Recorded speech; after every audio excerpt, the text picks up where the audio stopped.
Dino deve estar sofrendo já.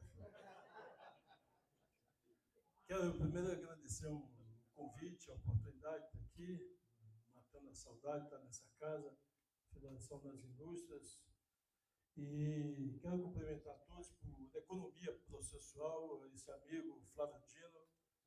Como ele disse, fomos governadores juntos num período difícil de superação, a partir da retirada da presidenta Dilma, enfrentando um período que tivemos que substituir não só as obrigações estaduais, mas aquelas funções federais que não eram realizadas pelo governo à época. E saudar e parabenizar pela intervenção, como sempre, capacidade intelectual gigantesca, além de um excelente humor, e nos faz relaxar e aprender sempre. Então, parabéns, Dino. E, de forma objetiva, agora sobrou para mim, não um tema instigador, como esse do judiciário, das Big Techs, mas um tema chato da logística, da exportação, da infraestrutura. Mas eu quero, antes disso, eu acho importante parabenizar esse fórum, que eu repito sempre, uma das coisas que eu acho que o Brasil precisa definitivamente fazer é buscar uma coesão de nação, de país. Isso é urgente. Nós precisamos de um projeto de país onde os atores empresariais se envolvam, os atores econômicos, os atores sociais se envolvam. Não há como fazer um projeto de longo prazo para esse país se não for um projeto de Estado, de nação. Não será nunca um projeto de governo. Governo tem tempo, tem prazo. Numa democracia tem tempo. Em outros países demora um pouco mais, 10 anos, 20, 30, 50 às vezes. Mas aqui tem prazo, 4 mais 4, no máximo. E, portanto, é preciso coesionar a sociedade em torno de objetivos claros comuns, para que a gente não fique vivendo voos de galinha ou suspiros de desenvolvimento, sem um horizonte de longo prazo. E, por isso, eu quero retratar aqui um momento, eu diria, desafiador da humanidade. Como o Dino começou a palestra dele falando, e que nós aprendemos, eu particularmente, que fiz economia, os manuais de economia já nos induziam a crer numa lei universal e que parecia eterna do livre mercado, da livre concorrência, da globalização. Eu fui formado e fiz o movimento sindical no auge da pregação da globalização, do fim das barreiras, que isso ia trazer o bem-estar para a humanidade. E quem nos liderou para esse caminho, hoje nos bombardeia negando esse caminho. E com bombardeios gratuitos. Então, o mundo vive um momento, se a gente for olhar ao longo da história da humanidade, os impérios que caíram, que ruíram ao longo da humanidade, eles não ruíram sem reclamar, sem esbravejar. Ao longo da humanidade, os impérios que foram sendo desmontados, foram ruindo, eles foram lutando para tentar sobreviver. Na minha opinião, o que acontece hoje. Há uma mudança de cenário internacional, de locos de poder, de locos econômicos, de locos de produção intelectual, científica, e isso vai gerando essa desarmonia global. E o que isso tem a ver com logística, com capacidade do Brasil produzir e de exportar? O presidente Lula entrou em janeiro de 2023.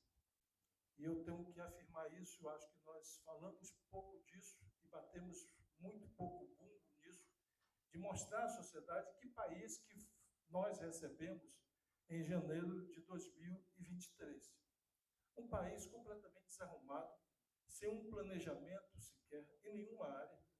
Na área da educação, tínhamos 3.500 unidades escolares paralisadas. Da saúde, 4.500 unidades paralisadas. 87 mil unidades habitacionais paralisadas. Sem projeto de logística, sem projeto de infraestrutura.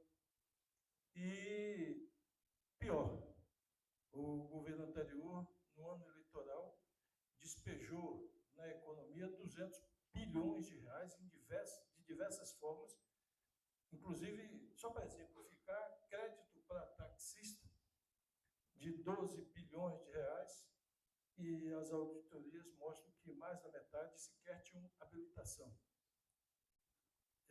Isso tudo feito no ano eleitoral, que provocou um rombo gigantesco na Caixa, que foi o agente. E só não foi mais porque houve decisão, não me lembro se foi do STF ou do TSE, mandando paralisar as operações de crédito, que estavam em plena campanha eleitoral, sem nenhum tipo de controle.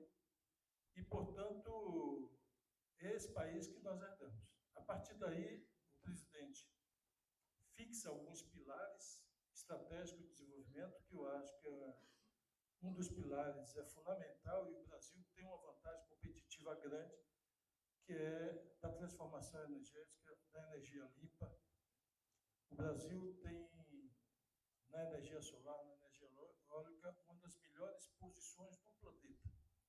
Tem uma posição bastante privilegiada também de reservas minerais, os chamados minerais críticos, que o presidente disse que nunca ouviu crítica deles, nunca viu eles criticando ninguém, não sei porque que a gente chama eles de minerais críticos, mas, e portanto, é nesse cenário que o Brasil tem que se planejar.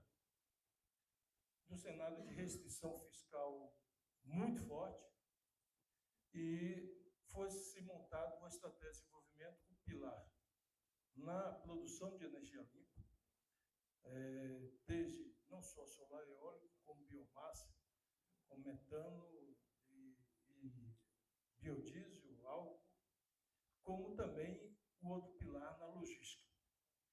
Isso tudo articulado pelo Programa de Aceleração do Crescimento, que é o PAC. A partir de uma concepção que muitos duvidavam, muitos achavam que o presidente ia ficar preso, eventualmente, nas suas origens de valores sindicais, e não acreditavam que o presidente seria capaz de liderar o que é hoje o maior programa de concessões públicas da história do país, de rodovias, de portos, de aeroportos. O maior programa, e o governo federal, os estados já haviam experimentado, feito com sucesso, parcerias público-privadas. O governo federal até então não tinha feito nenhuma.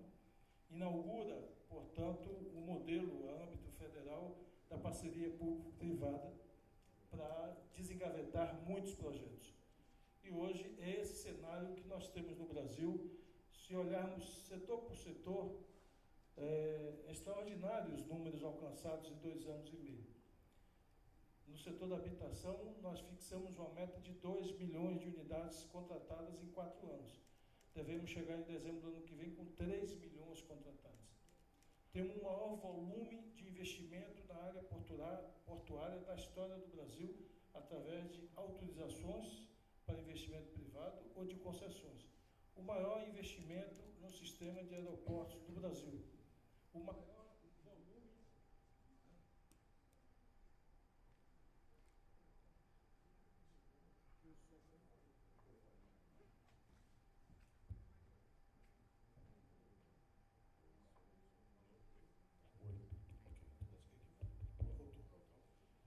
O maior volume de concessões rodoviárias da história do país. Só esse ano nós devemos fazer 56, entre elas a tão desejada 324 e 116 para substituir o contrato anterior da Via Bahia.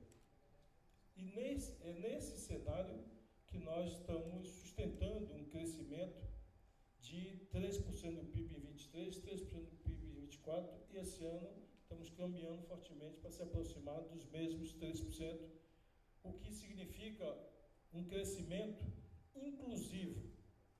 Nós crescemos, distribuímos renda, temos hoje a maior massa salarial da história do Brasil, temos hoje o menor índice de desemprego da história do Brasil, desde que começou a ser medido, monitorado, 5,8%.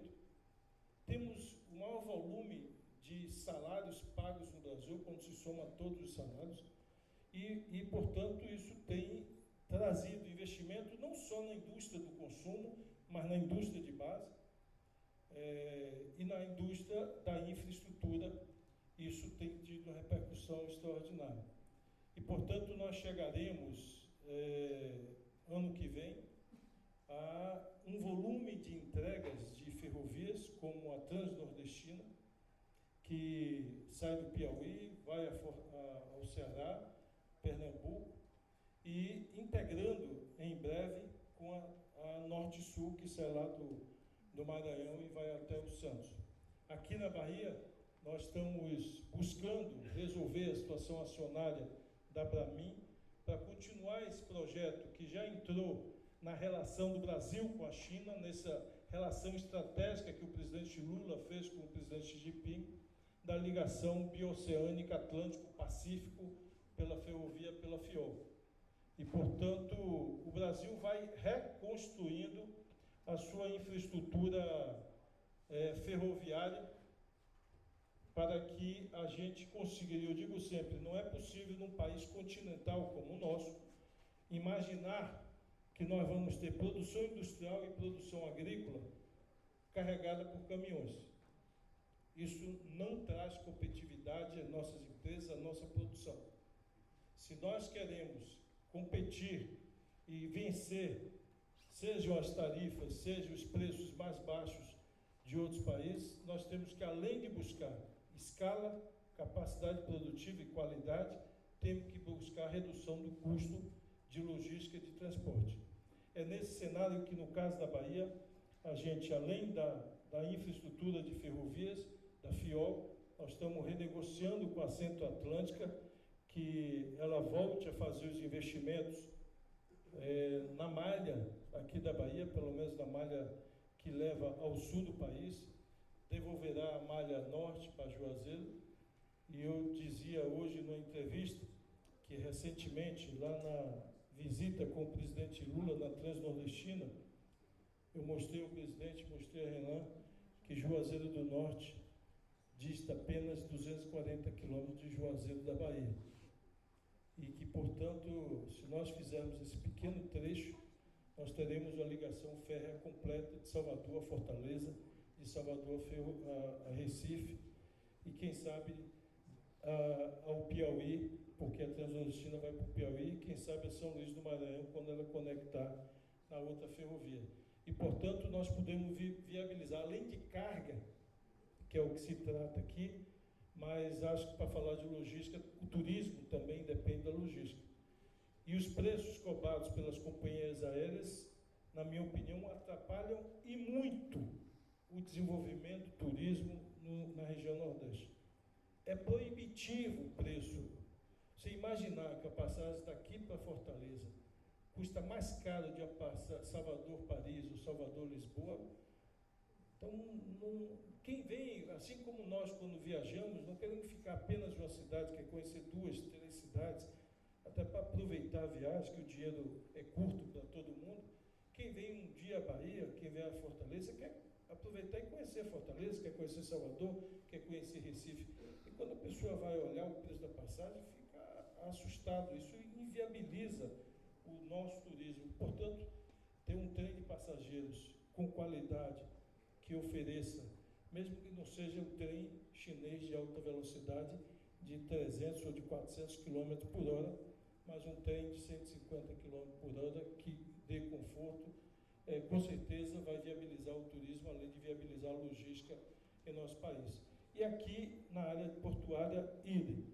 Nós estamos trabalhando, como eu disse, firme para recompor a questão acionária da Bamin, portanto, viabilizando o Porto Sul. Dos investimentos aqui, que inclusive com faixas aí na porta do Porto de Salvador, que haveremos de buscar equacionamento para que as reclamações sejam reduzidas, mas é importante trazer a iniciativa privada, que o Marcos, que trabalha comigo, fez a apresentação mais cedo.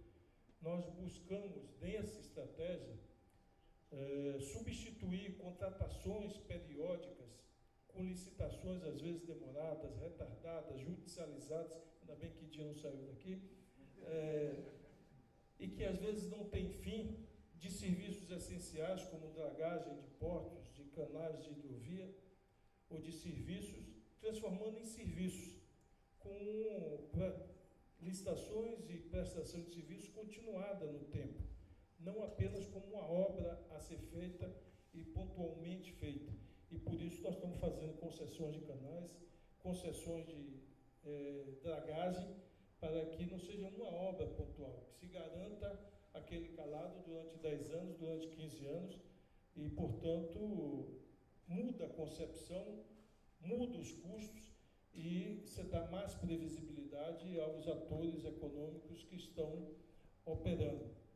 Então, esse conjunto de investimento na área de aviação aqui, nós estamos hoje com obras no aeroporto de Barreiras, para viabilizar o mesmo padrão operacional do aeroporto de Vitória da Conquista e buscando viabilizar, portanto, além das ferrovias, das estradas, o sistema de aviação também em nosso estado. Essa, eu diria que são os pilares da definição do presidente Lula, portanto, energia limpa, investimento em logística. Esses dois carros-chefes têm sustentado, portanto, eu diria, um volume bastante robusto de investimento que nós temos presenciado no país. O cenário, na minha opinião, ele é desafiador. Sei que o que está, por exemplo, na cabeça de empresários, principalmente aqueles setores atingidos nesse momento pelas tarifas dos Estados Unidos, o que faremos? O presidente Lula anunciou essa semana um pacote de medidas que buscam socorrer momentaneamente, através de financiamento, de aporte de recursos em setores mais atingidos, mas eu diria que a medida estrutural é apostar naquilo que o presidente Lula apostou lá atrás, desde o primeiro mandato. Eu disse mais cedo na entrevista que no primeiro ano do primeiro mandato do presidente Lula, o Brasil exportava para os Estados Unidos 26% de tudo que o Brasil exportava. Você imagine se o tarifaço pegasse o Brasil neste momento. Seria um impacto de 1/4 de toda a exportação brasileira. E, desde o primeiro mandato, passando pelo segundo, o governo da presidenta Dilma, depois com essa interrupção que tivemos, nós buscamos sempre e fortemente a diversificação das relações econômicas do Brasil, seguindo aquele simples e velho e conhecido ditado: nunca coloque todos os ovos numa única cesta. E hoje os Estados Unidos representam apenas 12% da exportação brasileira. E aí dentro estão as commodities, sejam elas minerais, sejam elas de alimentos, e que são facilmente redirecionadas. Tanto é que em julho agora, mesmo com todo o tarifaço, nós batemos um recorde de exportação de carne. O efeito que aconteceu foi o preço da peça de filé mignon nos Estados Unidos. Hoje eu vi que estava $136, o preço daquela peça de 1,5 kg, vezes 5,38. Os americanos estão pagando um pouquinho caro para continuar comendo carne. É o efeito que ele conseguiu. E o Brasil conseguiu, mais uma vez, bater recorde da exportação. Por quê? Porque o Brasil abriu quase 300 mercados em 2 anos e meio com o presidente Lula. Mercados para diversos produtos brasileiros, sejam eles industriais ou agrícolas. E por isso você abre o leque de opções, e aquilo que é commodity, aquilo que é alimentos, acho que vai ser facilmente redirecionado. Alguns produtos vão sofrer mais por serem mais perecíveis, como a manga, mas rapidamente nós teremos o redirecionamento. E aqueles produtos que você está encaixado dentro da cadeia produtiva industriais, esses são mais complexos de você substituir, e esses eventualmente sofrerão um pouco mais, porque você tem que procurar outro parceiro de outra nacionalidade para poder fazer a parceria industrial, já que com essa tarifa fica impossível. Eu diria, para sorte nossa, os Estados Unidos não resolveu só brigar com o Brasil, que seria mais difícil se ele tivesse resolvido brigar só conosco. Como ele resolveu brigar com o planeta inteiro, ficou menos difícil, Por que eu digo isso? Porque é evidente que aqueles que estão sofrendo vão dar as mãos, estão procurando dar as mãos para se socorrer. Então a Índia também está taxada em 50%, então nós estamos de forma intensa buscando diálogo com a Índia para fazer parceria de integração econômica, seja comprar deles o que a gente comprava dos Estados Unidos, seja vender para eles o que a gente vendia para os Estados Unidos, ou encadear as cadeias produtivas, como na área de saúde, que a Índia se transformou ao longo de muitos anos a farmácia do mundo. E idem com a China, onde nós presenciamos cada vez mais, infelizmente, uma presença forte, e esse é o trabalho que nós estamos fazendo.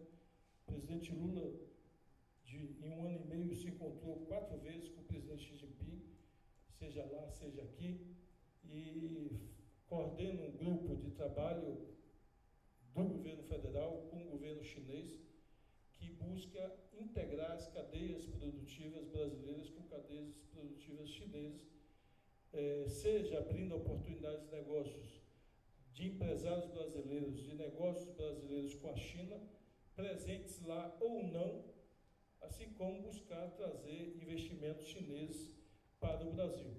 E isso tem trazido resultados para o Brasil e para a Bahia, e aqui temos recentemente 2 anúncios importantes na área de energia, de investimentos chineses.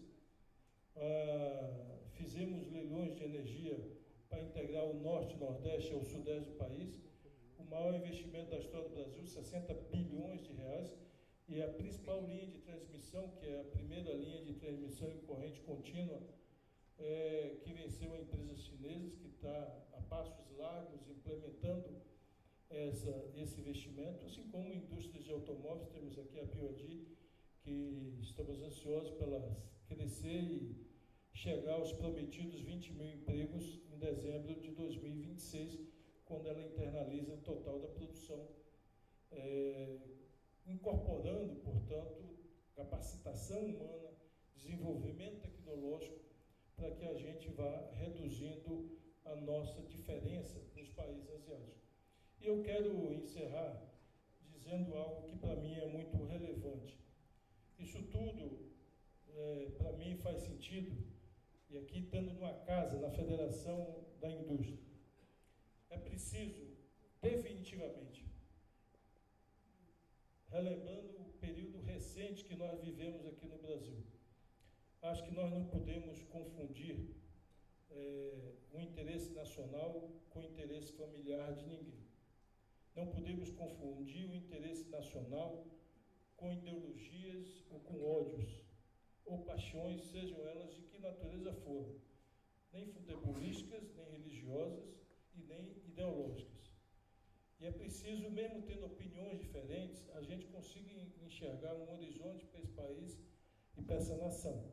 Isso só será feito se o conjunto da sociedade brasileira, repito, independente de quem vota na eleição, independente da preferência partidária, a gente consiga sentar em fóruns cada vez mais frequentes e estabelecer consensos e objetivos com os quais nós queremos atingir. E por isso, 2 anos e meio de governo federal foi fortemente marcado por uma interlocução com o segmento produtivo brasileiro. Nenhuma medida foi tomada de forma unilateral. Com isso, eu não estou dizendo que nenhuma medida foi tomada que não desagradasse esse ou aquele segmento. É fato que, ao decidir, você sempre vai agradar alguns e desagradar outros, mas não vai ser por falta de diálogo, de conversa e de busca de entendimento para aproximar posições. Quando for possível unificar, aproximar posições. E assim nós temos conseguido trazer volumes muito robustos de investimentos. Setor automotivo, o Lula sempre repete um número. Quando ele saiu da presidência em 2010, o Brasil emplacava quase 3 milhões de carros por ano. Ele voltou em 2023, o Brasil estava emplacando 1.600.000 carros por ano. Então, isso pode ser espelhado para diversos outros segmentos. Se o Brasil volta, só agora, nesse período de 2 anos e meio, nós temos um anúncio de 140 bilhões de investimento da indústria automotiva. É verdade que a BYD tirou todo mundo da zona de conforto aí e mobilizou os investimentos. Mas é essa concertação, esse diálogo permanente que nós estamos fazendo. E isso se reflete na capacidade de exportar, na capacidade de construir infraestrutura.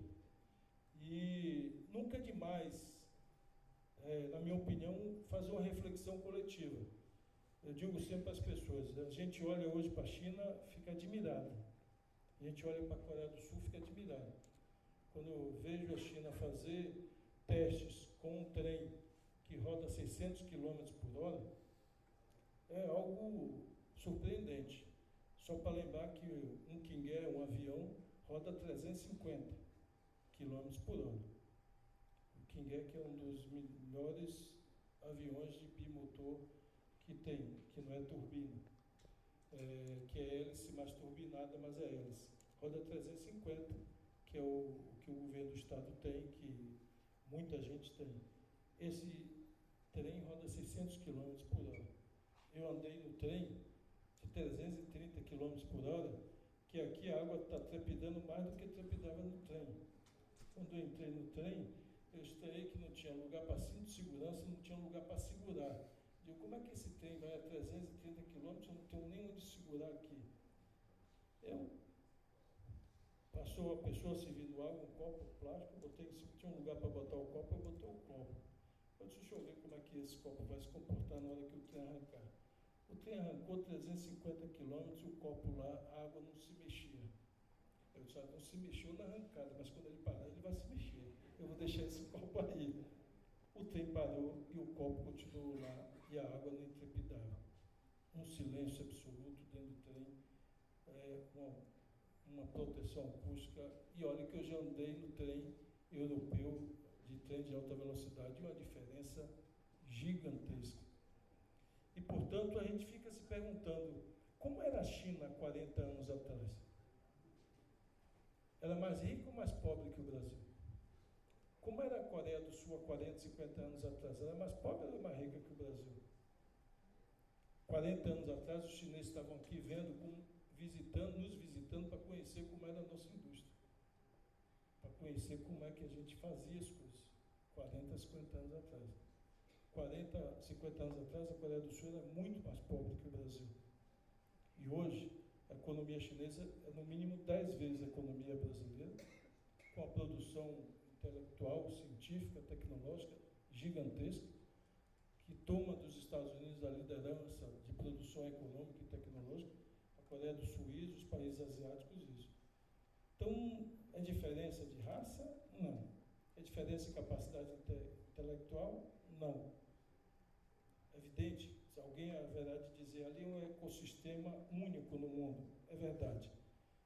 Mas a Coreia não tem um ecossistema que a China tem. O Japão não tem necessariamente o ecossistema nem a escala que a China tem. O que esses países tiveram? Objetivo claro, perseguido não só por quem estava sentado na cadeira de governo, pelo conjunto da sociedade, pelo conjunto dos atores econômicos. Pela sociedade, porque eu digo que isso começa pela educação. Dino falou aqui da creche. Saiu agora o presidente Lula, além de lançar mais 100 novos institutos federais. E eu digo sempre, hoje Mário Kessler deu uma entrevista e me perguntou, muita gente acha que o PT não investe em educação. Eu não gosto muito de retórica, eu gosto muito de dados, eu sou muito cartesiano.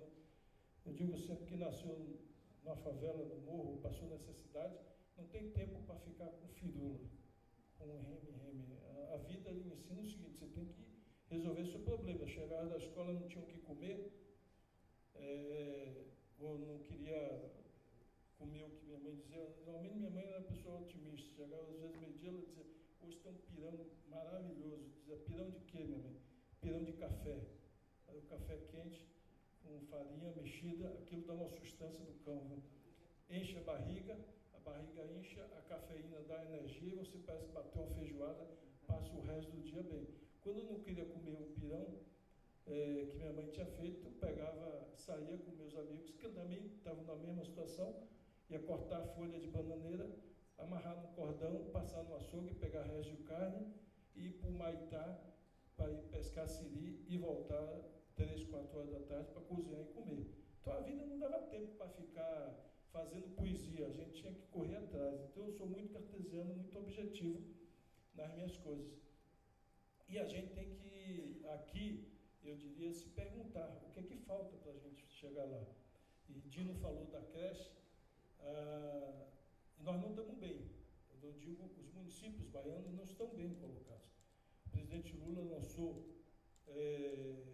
mais 100 institutos federais. Quando eu estudei aqui em 1978, na escola técnica, você estudou lá, não sei que ano você entrou mais tarde, né? 78, saiu em 81. Naquela época só tinha uma escola técnica para esse estado continental, que é do Barbalho. O Pinheiro também estudou lá. Hoje existem 38 unidades na Bahia. O Lula anunciou mais 8, vamos para 46 até final do ano que vem. Aqui tinha uma universidade federal desde que Pedro Álvares Cabral chegou no Brasil, a UFBA. Hoje tem 6. E o Lula lançou a Escola de Tempo Integral agora, um projeto, e lançou um desafio para os municípios, que é alfabetizar todas as nossas crianças até 2 anos de idade. Porque se a criança não se alfabetiza até 2 anos de idade, como é que ela vai para o 3º ano? Ela não conseguirá frequentar uma sala de aula no 3º ano, com os coleguinhas dela sabendo ler e escrever, e a professora do 3º e do 4º ano mandando ela ler um texto em sala e ela gaguejando sem saber ler. Essa criança não ficará na escola. Essa criança vai detestar ir para a escola, porque ela vai se sentir envergonhada, ela vai tremer, ela vai ficar com medo da professora pedir para ela ler em voz alta na sala. E, portanto, o presidente premiou a semana passada os municípios, estabeleceu um programa específico de transferência de recursos, capacitação de professores, e resolveu divulgar nacionalmente o ranking do país e dos estados em alfabetização. Pois bem, a capital brasileira de melhor desempenho, Fortaleza, no Ceará. Os melhores desempenhos municipais, no Ceará. Digo isso porque não é um estado mais rico que nós. Que é fácil quando você diz, aquele estado é rico, tem muito dinheiro, e resolveu. O Ceará está dando exemplo que recurso é importante, mas não é só recurso. É a mobilização da sociedade, mobilização da rede educacional, mobilização das famílias que alcança o resultado. E para nossa tristeza, quem está em último lugar entre as capitais? Salvador. Para nossa tristeza, os municípios do estado da Bahia estão com uma colocação muito baixa. Se Fortaleza está com 80%, se eu não me engano, é 84% dos alunos avaliados no 2º ano fundamental, final do 2º ano fundamental, estavam lendo e escrevendo bem. Salvador, 36%. E não é que só está em último lugar, mas se tivesse em último lugar, a diferença fosse de 5, 10 pontos. Não, um está com 84, o outro está com 36. O que mostra o fosso, não só da nossa capital, mas da maioria dos nossos municípios. Nós estamos muito atrás. Então, quando a gente discute logística, exportação, tem a ver com formação de mão de obra, tem a ver com atração de investimentos, que tem a ver com a sensação de violência que um investidor, que um empresário percebe ou não, neste ou naquele estado, neste ou naquela região ou naquela cidade. Então, essa coesão que eu acho que o Brasil precisa construir e nós precisamos alcançar para que a gente consiga uma capacidade de competir com o mundo e de cooperar com o mundo. É por isso que a nossa estratégia, portanto, é clara de buscar cooperação sul-sul, buscar agregar parcerias que consigam transferir tecnologia e conhecimento. Agora, tem um dever de casa que nós precisamos fazer. E esse dever de casa, eu vou insistir, que isso eu repito desde quando eu era governador, não pode e não será suficiente nunca apenas uma decisão do governante da cidade, do estado ou do país, se não for abraçado pelo conjunto da sociedade. Que Deus nos abençoe. Obrigado.